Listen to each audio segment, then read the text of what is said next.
All right, so Calendria Jones. Been in recovery for going on 10, 12 years. My struggle began in 96. Well, I'm going to say my struggle began earlier than that. My struggle began at probably the age of 8 when I was sexually abused by the person that I called daddy. And out of that abuse came a son that was born on my birthday. And so when we talk about traumatic events and things that change the trajectory of your life, that was one of those things. And so it did not truly rear its ugly head until 96. And I began to be hospitalized and in and out of the hospital over and over and over again. Kids were taken from me, became homeless twice, many suicidal attempts, lots of hopelessness. Did not know that God still loved me. Did not know that why he would allow things that were so horrific to happen to someone he loved. I was born and raised in a church. And so my perception of who God was very different than what was happening to me here on earth. And so I would pray and ask him, like, why? And eventually, just like you, in the darkest places is where I heard his voice. And I heard him tell me he loved me. And I heard him tell me that that was never his intent for me to be hurt. That was never the intent for me to be abused. And in that darkness, I think, is where I found the most forgiveness to myself, because I think it had to start with me. And the living proof that his word is real and what he says is real. And I had to override everything that I thought and felt and believed. And so it took a very, very long time. But I got my children back. I was able to fight a system and then fight with a system, because I don't talk so negatively about a system that did assist me in more ways than one. Financially, physically, mentally, providing housing.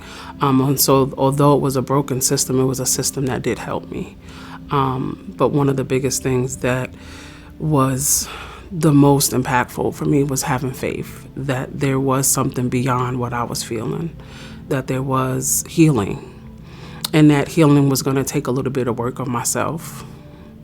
And looking in that picture, the mirror, and being okay with the scars and loving myself past the scars and past the pain.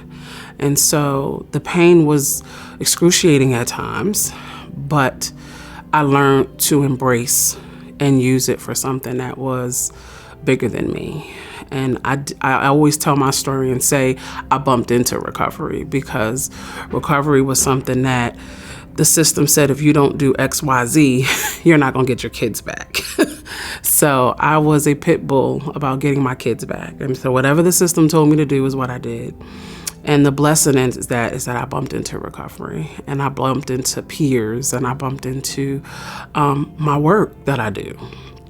I've been working as a peer for 8 years, and it is the most fulfilling job that I've ever done in my life. It's the only job that I've held down consistently for 8 years. It's the only job that has given me meaning. And so today at 44, I can honestly say I'm not angry at nothing that has happened to me. I've made peace with it. I know that every aspect of my story is used to help somebody. And I found purpose. And I feel like when you find purpose, you find redemption. When you find redemption, you find restoration. And so I've had all those things. If God was to come back today and say, do you want anything else? I probably would say no, because it was all given back to me. I wouldn't be a mom if my suicide attempts worked. I wouldn't have saw my girls graduate. I wouldn't have saw proms. I wouldn't have saw a 15-year-old boy that was taken from me at birth grow. So I'm so grateful for even the things that I didn't understand, because it allows me to touch people's lives in ways that I could not.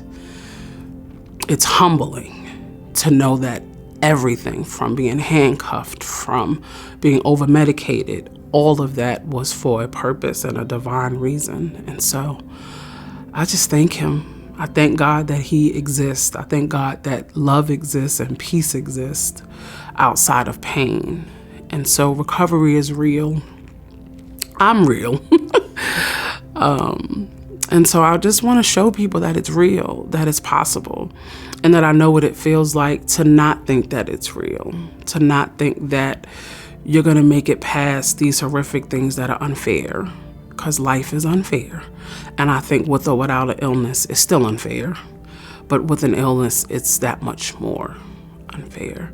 And so I think with love and peace and forgiveness and acceptance, that or all of that embodies recovery and moving forward and the restoration of things that you thought were taken from you, and you're giving back a different gift.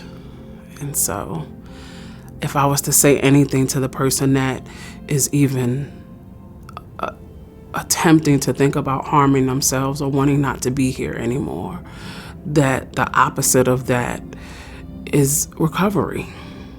And it's not easy. We get there on our hands and knees, scraping and scrambling. I just lost a friend a couple weeks ago to suicide. And I mean, I'm going to keep getting up. I'm going to miss her. But I'm going to keep getting up. And I'm going to keep telling my story so that people know it's real. And there's some that just don't make it. There's some that the pain is too much to bear. But we make it, and she will live on in me, and I will honor her in spite of. But recovery is real.